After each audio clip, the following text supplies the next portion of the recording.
ता यही चैत के महीना में एगो पत्नी के पति परदेश बाड़े, घरे के सब काम काज पड़ल बाटे। सास ससुर ननद भौजाई जेठ जेठानी जितना भी लोग बा सब हमरे के काम करे के कहता। खाली खाइबे ता औरतिया परेशान भी आओ, अपना पति के यहाँ फोन लगैले भी है। औरतिया के भाव बा, का भाव बा हो, कैसे किलो? गर्मी से तने को ना एसी लगा ला हो, एसी। आबेल नींदिया भींजे पसेना से सेंदुराय बिंदिया भोरे भोरे सासुआ के पीटस दरवाजा। गर्मी से तने को ना आबेल नींदिया भींजे पसेना से सेंदुराय बिंदिया भोरे भोरे सासुआ के पीटस दरवाजा। ए राजा कटनी करे चैत में घरे आजा हो। राजा कटनी करे चैत में घरे आजा। गर्मी से तने को ना आबेल नींदिया भींजे पसेना से सेंदुराय बिंदिया भोरे भोरे सासुआ के पीटस दरवाजा। ए राजा कटनी करे चैत में घरे आजा हो।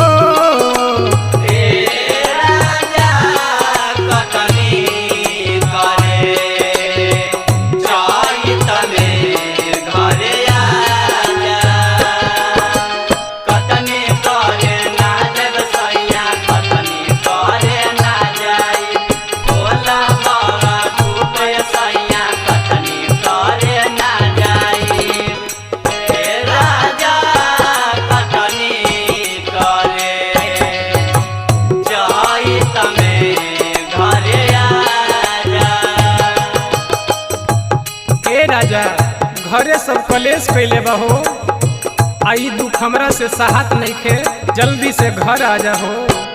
गेहूं काटे खातिर जाए कह सस ससुर मांगता रे खाना पानी खरिहन में भसुर।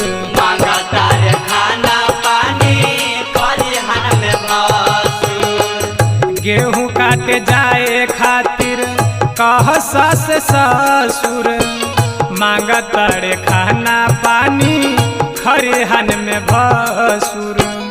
अभी तबानी हम नया नौहर कनिया गोर बानी साबर हो जाई मुहमा के पनिया।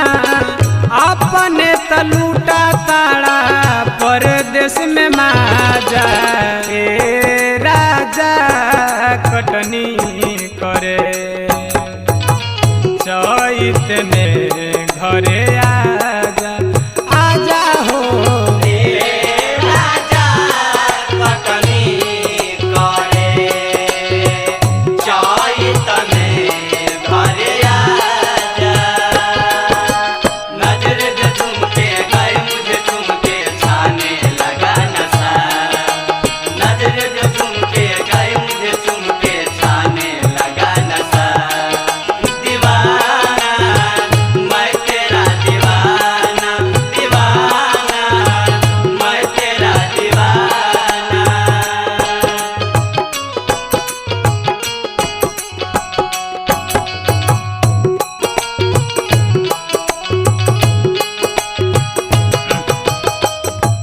हाई जितना सब हमार सर सिंगार बा सब हाई गर्मी के मौसम में सब फीका पड़ल बा।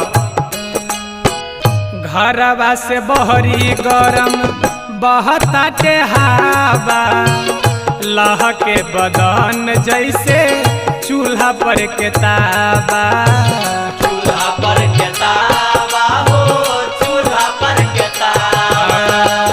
घरवा से बहरी गरम बहताटे हवा, लहके बदन जैसे चूल्हा पर के तावा। लागत खर धूप हो जाइब करिया, मेहरा बलम हमसे होई ना बनिहरिया। देवेला बालचन देवरा हमरा के साजा, ए राजा कटनी करे चैत में घरे आजा। आजा हो ए राजा कटनी करे चैत में घरे आजा। ए गर्मी से तने कोना आवेला नींदिया, भींजे पसेना से सिंदूराय बिंदिया। भोरे भोरे सासुआ के पीटस दरवाजा, ए राजा कटनी करे चैत में घरे आजा। हो ए राजा कटनी करे चैत